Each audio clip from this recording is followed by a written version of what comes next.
মাধ্যমিক পরীক্ষার্থী যারা রয়েছে, অর্থাৎ যারা এবছর মাধ্যমিক পরীক্ষার জন্য অ্যাপেয়ার হচ্ছে, তোমাদের জন্য কিন্তু বিশেষ উপপাদ্য আমি আজকে তুলে ধরবো। উপপাদ্য নাম্বার 48।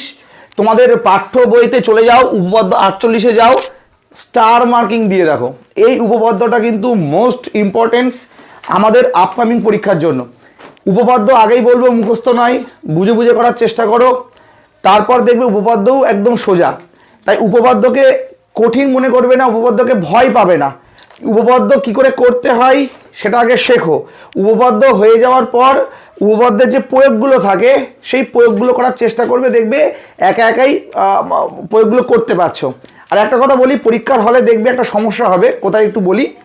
সমস্ত অঙ্কের সলভ খুব তাড়াতাড়ি হবে, কিন্তু জ্যামিতির চ্যাপ্টারের যে শর্ট প্রশ্ন বা 2 নম্বরের প্রশ্নগুলো থাকে সেই প্রশ্নগুলোর উত্তর করতে গেলে দেখবে একটু সম্মুখীন হতে হবে তোমাদের সমস্যার।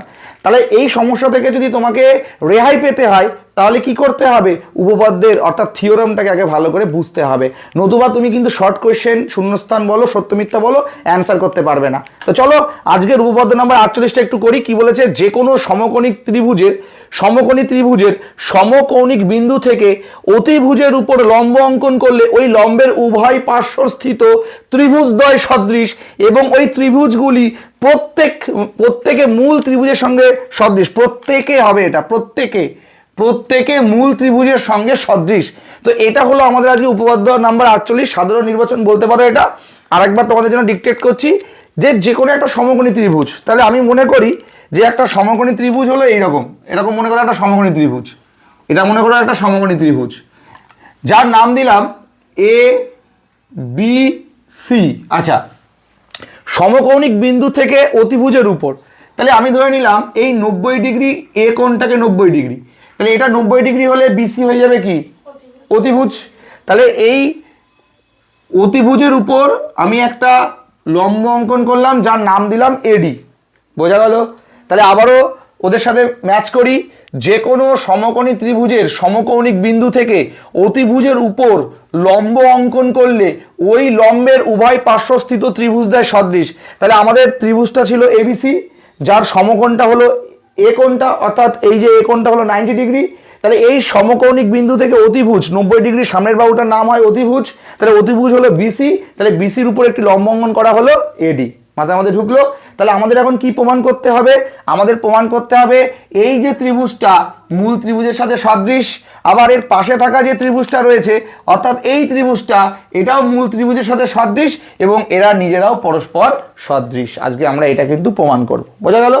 সদৃশ কি, সর্বসম কি, এগুলো নিশ্চয়ই আগেই শিখে এসছো, সেগুলো বলার আর প্রয়োজন পড়ে না। তো তোমরা দেখো কি করে এটাকে করছি, সেগুলো নিয়ে কিন্তু আলোচনা করলাম না। যদি সমস্যা থাকে কমেন্ট সেকশনে কমেন্ট করতে পারো। আলাদা কোনো একটা উপপাদ্যে যাওয়ার আগে সদৃশতা বা সদৃশকোণী কী জিনিস, হ্যাঁ, সর্বসমতার ধারণা, এই সমস্ত কিছু নিয়ে একটা কিন্তু ভিডিও আমরা করব যদি তোমাদের সমস্যা থাকে তবে। তার কারণ ক্লাস 7-এ ছিল এই সর্বসমতার ধারণা বলো, সদৃশ নাকি অসদৃশ, এসবগুলো ক্লাস 7-এ ছিল আমাদের। যাই হোক, তো চলো আমরা একটু লিখে নিই। তাহলে আমরা এখান থেকে শুরু করি যে মনে করি এবিসি ত্রিভুজের এ কোণটা হচ্ছে 90 ডিগ্রি। মাথার মধ্যে ঢুকলো? মনে করি এবিসি ত্রিভুজের এ কোণটা কত ডিগ্রি, 90 ডিগ্রি। তাহলে সমকৌণিক বিন্দু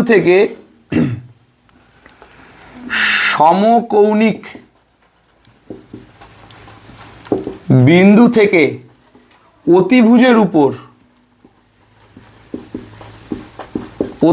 উপর লম্ব কি, এডি, তাই তো? লম্ব কি, যা বিসি বাহুকে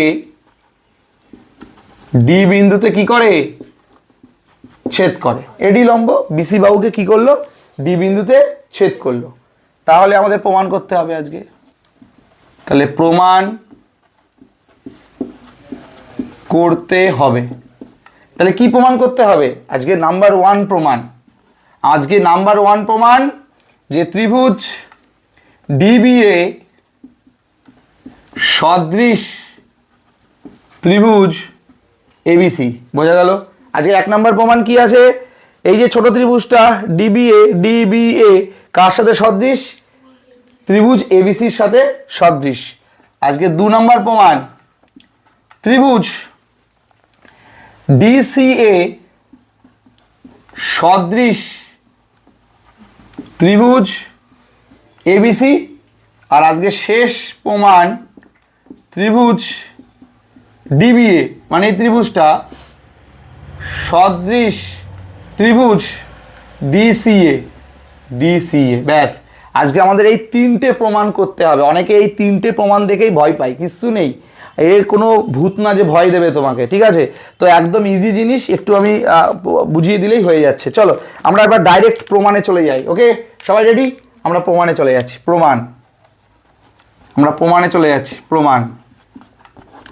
তাহলে আমরা প্রথমেই চলে যাব, এই দুটো ত্রিভুজ নিয়ে কাজ করব আমরা, ঠিক আছে? তাহলে আমরা একটু লিখে নিই যে ত্রিভুজ ডি বি এ এবং ত্রিভুজ এবিসি এর দেখা যাক কি কি করা যায়। আচ্ছা দেখো তো, এই কোণটা, ছোট ত্রিভুজের এই কোণটা 90 ডিগ্রি, তো সবাই বলো এই কোণটা 90 ডিগ্রি কি না?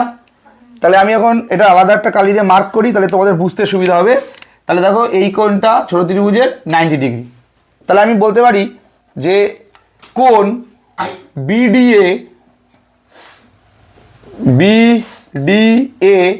সমান সমান কোণ, তাহলে বড় ত্রিভুজের এই কোণটা 90 ডিগ্রি, তো তাহলে বিএসি সমান সমান 90 ডিগ্রি। বলো, সবাই লিখতে পারি তো? এবার এটাকে যদি কেউ এডিবি লেখে তাও একই, বিডিএও যা এডিবিও তাই, নামকরণ নিয়ে কিছুই প্রবলেম হবে না। তাহলে আমরা এই দুটো ত্রিভুজের কি দেখালাম, একটা করে 90 ডিগ্রি কোণ দেখিয়ে ফেললাম। কি সবাই একমত? আচ্ছা দেখো, এই যে বি কোণটা দেখতে পাচ্ছ, বি কোণটা, এই বি কোণটা এই ছোট ত্রিভুজটারও একটা কোণ, বড় ত্রিভুজটারও একটা কোণ, তেমন আলটিমেট এই কোণটা কি সমান। তাহলে আমি এখন বলতে পারি যে কোণ এবিডি সমান সমান কোণ এবিসি, তাই না? কোণ এবিসি সমান। তাহলে একটা জিনিস ভালো করে বোঝো, ভালো করে বুঝবে কিন্তু। তাহলে ছোট ত্রিভুজটাকে ভাবো, তা ছোট ত্রিভুজের দুটো কোণ বেরিয়ে গেল, তাহলে আর এই কোণটা অবশিষ্ট পড়ে রয়েছে না? কি ঠিক কি না? আর বড় ত্রিভুজটার এই কোণটা আর এই কোণটা বেরিয়ে গেছে, তাহলে এইটা অবশিষ্ট পড়ে রয়েছে না? তার মানে এই অবশিষ্ট দুটো কোণও কি হবে? সমান হবে। তাহলে আমরা লিখতে পারি যে অবশিষ্ট কোণ, তাহলে অবশিষ্ট কোণ কি? বিএডি, তাই তো? বিএডি সমান সমান এসিবি, এটাও কি সমান। তাহলে অবশিষ্ট এই দুটো কোণ কি হলো? সমান। তাহলে আমরা দুটো ত্রিভুজের 3টি কোণ কি দেখিয়েছি? সমান। তাহলে আমি বলতে পারি যে ত্রিভুজ ডিবিএ এবং ত্রিভুজ এবিসি সদৃশকোণী, কি তাই তো? সদৃশকোণী। তাহলে সদৃশকোণী ত্রিভুজ সবসময় কি হয়? সদৃশ হয়। তাহলে আমি এখন বলতে পারি ফাইনাল আনসার যে ত্রিভুজ ডিবিএ সদৃশ ত্রিভুজ এবিসি। তাহলে 1 নাম্বার আজকে প্রমাণ করে দিলাম আমি। কি মাথায় কি খুব চাপ হলো? ক্লিয়ার? তাহলে 1 নাম্বার প্রমাণ হয়ে গেল। এবার আমরা কি করব? 2 নাম্বার প্রমাণে যাব। সেম প্রসিডিওরে যাব, 2 নাম্বার প্রমাণ করব। চলো এবার 2 নাম্বার। তাহলে 2 নাম্বার আমরা কাকে নেব? আমরা এই দুটো ত্রিভুজকে নেব, তাই তো? তাহলে এবার ত্রিভুজ ডিসিএ এবং ত্রিভুজ এবিসি এর আমি এক লাইনে লিখবো, কেননা জায়গা শর্ট আছে আমার। তাহলে এই দুটো ত্রিভুজের দেখো তো, এই কোণটা 90 ডিগ্রি, তো একটা বাহুর উপরে একটা বাহু দণ্ডায়মান, তাহলে কত ডিগ্রি হয়? কেন যদি না বুঝতে পারো, শিব আর কালীর কথা মনে রাখো, হর আর মহাদেব। তাহলে কি হয়? মহাদেব শুয়ে পড়লো, কালী উপরে জিভ বের করে দাঁড়িয়ে রইলো, তাহলে কত ডিগ্রি হয়? শিব আর মহাদেবের এই কালীর মধ্যে 90 ডিগ্রি। হর আর মহাদেব বলো সবাই একবার। হ্যাঁ, সব কিছু একদম হর আর মহাদেব বললি সব চলে আসবে একদম। তাহলে বোঝা গেল কত ডিগ্রি? তাহলে একটা বাহুর উপরে যখন একটা বাহু দণ্ডায়মান হয়, সেটা কত ডিগ্রি হয়? 90 ডিগ্রি হয়। তাহলে আমি এখন বলতে পারি যে সিডিএ কোণ সিডিএ সমান সমান বিএসি, কি ঠিক কি না? বিএসি সমান সমান 90 ডিগ্রি। বলো, এক লাইনে করবো কিন্তু আমি, বুঝতে পারলে? তাহলে এই কোণটা যদি 90 ডিগ্রি হয়, দেখো এই সি কোণটা জেনারেল কামনা না, এই সি কোণটা ছোট ত্রিভুজটা ব্যবহার করেছে, আবার বড় ত্রিভুজটারও কোণ, তাহলে এটা সমান তো। তাহলে আমি লিখতে পারি আমার কোণ ডিসিএ বা এসিডি যা লেখো না কেন সেটা কার সাথে সমান হবে, বিসি এর সাথে সমান হবে, কিংবা এসিবির সাথে সমান হবে। তাহলে এসিবি, তাহলে এটাও সমান। তাহলে আর অবশিষ্ট কি পড়ে রইলো, তাহলে ভালো করে বোঝো, আমরা এই ছোট ছোট ছোট যে ত্রিভুজটা ছিল তার এই কোণটা ইউজ হয়ে গেছে, এই কোণটা ইউজ হয়ে গেছে, তাহলে এখন পড়ে রয়েছে না এই কোণটা। তাহলে এখন এই কোণটার কি ডি এ সি বা সি এ ডি যা বলো না কেন, তাহলে অবশিষ্ট, তাহলে অবশিষ্ট কি সি এ ডি, কোণ সি এ ডি সমান সমান, আর বড় ত্রিভুজটার এই কোণটা ইউজ হয়ে গেছে, এই কোণটা ইউজ হয়ে গেছে, তাহলে আর এই কোণটা পড়ে রয়েছে না, তাহলে এ বি সি, তাহলে এ বি সি, ব্যাস ক্লিয়ার।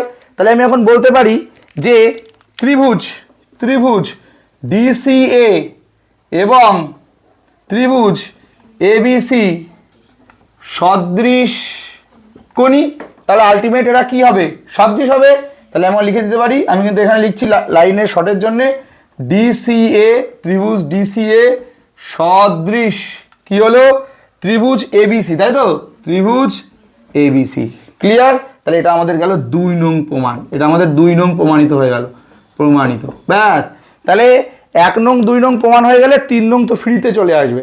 তাহলে আমি জাস্ট দুটো কথা লিখবো, 3 নং প্রমাণ চলে আসবে। তাহলে আমরা কি লিখবো, যে এই এবিডি বা বিডিএ এই ত্রিভুজটা এবিসি ত্রিভুজের সাথে সদৃশ, আবার ডিসিএ এবিসি ত্রিভুজের সাথে সদৃশ, অর্থাৎ এরা পরস্পর সদৃশ। তার কারণ এরা যখন আলাদা আলাদা করে মূল ত্রিভুজের সাথে সদৃশ হবে তখন নিজেরাও কি হবে, সদৃশ হবে, নিজেরাও কি হবে।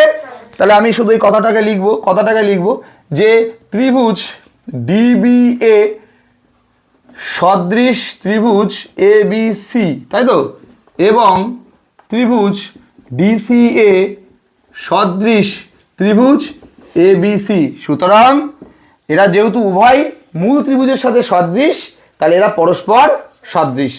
ত্রিভুজ ডিবিএ কার সাথে সদৃশ, মূল ত্রিভুজের সাথে সদৃশ। ত্রিভুজ ডিসিএ কার সাথে সদৃশ, মূল ত্রিভুজের সাথে সদৃশ, অর্থাৎ এরা পরস্পর কি লিখতে পারি, সদৃশ। তাহলে আমি এখানে লিখে দিলাম, অর্থাৎ ত্রিভুজ ডিবিএ সদৃশ ত্রিভুজ ডিসিএ, এটা 3 নাম্বার প্রমাণিত, কমপ্লিট। তাহলে তোমরা দেখতেই পেলে যে অতি সহজে একদম বুদ্ধি কম খরচ করে খুব তাড়াতাড়ি উপপাদ্য 48 কিন্তু বুঝিয়ে দেওয়া গেল। অর্থাৎ উপপাদ্য বলো, অঙ্ক বলো, যাই বলো না কেন, কঠিন না, আমরা বুঝে বুঝে করার চেষ্টা করি না, সাজেশন করলে হবে না, আগে ভালো করে বুঝতে হবে, অঙ্ক শিখতে হবে। যাদের এখনো মনে হচ্ছে যে আমরা কিছুটা পিছিয়ে পড়েছি, সেকেন্ড টার্ম দোরগোড়ায় এসে পৌঁছেছে কিন্তু এখনো অনেক কিছু রেডি হয়নি, কথা দিচ্ছি আমাদের অনলাইন ক্লাসে জয়েন করো, সমস্ত কিছু চ্যাপ্টার আমরা হাতে ধরে শিখিয়ে দেবো। তোমরা যদি ভাবো স্যার আমি তো সামনেই থাকবো না, হাতে ধরবেন কি করে, অনলাইন ক্লাস জয়েন করো, তাহলে বুঝতে পারবে যে আমি কিভাবে হাতে ধরে শেখাবো, ঠিক বুঝতে পারবে যে সত্যিই তোমার হাতে ধরে আমরা শিখিয়ে দেবো। তো যাই হোক, শেষ করলাম আজকের ছোট্ট একটা ভিডিও, ছোট্ট একটা উপপাদ্য, বাট নাম্বার থাকবে 5। ভিডিও ছোট হতে পারে কিন্তু নাম্বার থাকছে 5 নাম্বার পরীক্ষায় আসবে। সবাই ভালো থেকো, সুস্থ থেকো, পড়তে থাকো, বুঝতে থাকো, শিখতে থাকো, রেজাল্ট দেখবে খুব ভালো হবে, আর ভালো রেজাল্ট হতে বাধ্য। দেখা হচ্ছে পরবর্তী এপিসোডে, ততক্ষণ পর্যন্ত সবাই ভালো থেকো, সুস্থ থেকো, টেক কেয়ার।